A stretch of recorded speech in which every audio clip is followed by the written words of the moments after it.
Hi, my name is Faith and I am the Financial Aid Administrator here at Pacific Northwest Christian College, and we are very excited to have you start attending our college this upcoming semester. Today I would just like to go do a brief overview of the financial aid here at PNWCC. To start, I would like to talk about our Commitment Scholarship. It is our most common scholarship that most of our students receive. It is a $1,000 per semester scholarship that you are eligible to receive as long as certain criteria are met each semester that you attend. So the first thing that needs to be met is you have to maintain a 2.0 GPA, and the second thing is that you may have no more than 3 unexcused absences from our weekly chapel. If you fail to meet one or more of those requirements, that scholarship will be revoked for the following semester, and your eligibility will not be regained until those 2 things are met. The last thing with our commitment scholarship is in the name. We do have generous donors that give us money for our scholarships towards students who are committed to fulfilling their AA or certificate here at PNWCC. So if for some reason you end up transferring or dropping out, you will be required to pay that scholarship back. But if we have like a situation where you're doing well academically and doing well like in your sport and you get offers from other colleges, we typically won't require you to pay that back as long as you communicate with us on the front end regarding that. But communication is key regarding the repayment for the scholarship if you do end up not completing your degree with us.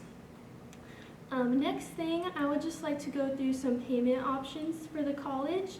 You may use on the screen, it'll show you like our most common options you can use for payment, and you may use one or more of the following options. The first one is to establish a monthly payment plan. Payments are due the first of every month, and you do have until the 10th before a $25 late fee will be applied to your account. Another option, if you feel like payments will be hard for you to do while you're in school, if you completed your FAFSA, you were offered federal student loans. It is a loan, so it will need to be repaid once you leave college, but that is a good option while you're in school if you feel like it'll be too hard for you to work while you're in classes and playing your sport or whatever the case is. The third option is to get a part-time job. There is lots of job opportunities here in the Tri-Cities that you can find, and we do have connections with some of our donors and partners that have hired our students in the past. Kind of a side note on that is just making sure you have your FAFSA and scholarship application completed. You should have been sent a cost estimate if we have those 2 things already, but if you have not received one, more than likely it is because we have not received one of those 2 things. And also the FAFSA needs to be completed annually. So for example, if you will be joining us in like the spring of 2026 semester, for the fall 2026 semester, you will need to complete the FAFSA again. And a brief overview of exactly what is a federal student loan and how does it work. It isn't both loans you see on the screen are 2 different types of loans that you may be offered.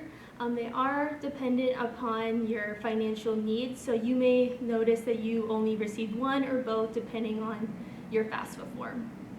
But both loans are a loan from the federal government, and again, they are a loan, so they will need to be repaid with interest once you leave school. And you do have 6 months after you are no longer enrolled in college before you have to begin repayment. But the main difference between these 2 loans is that the subsidized doesn't start accruing interest until after you leave college. So essentially the federal government is going to be paying for any interest that accrues while you're currently enrolled in school, versus where the unsubsidized loan starts accruing interest immediately. So if you only want to accept part of your loans, we typically recommend you accepting your subsidized loan versus the unsub, just because of the interest accrual. And then lastly, I just have a couple pictures just to show you if you'd like to accept your student loans. That will determine what your payment plan is, etc. Will make your monthly payment smaller. So if you would like to accept your loans or other federal aid, I have a picture of Populi. It should be similar. Yours may look a little different because every student's financial aid package is slightly different, but when you're in your profile on Populi, you'll go to the financial tab, and then the sub-tab under that says financial aid. And then if you scroll down a little down on your screen, you should see all of the aid that you were offered down there. You do see on the bottom where it says offered by your loans, there should be a small button that says either accept or decline. So again, you can accept one or part of your loans if you'd like to use them to help you pay for school.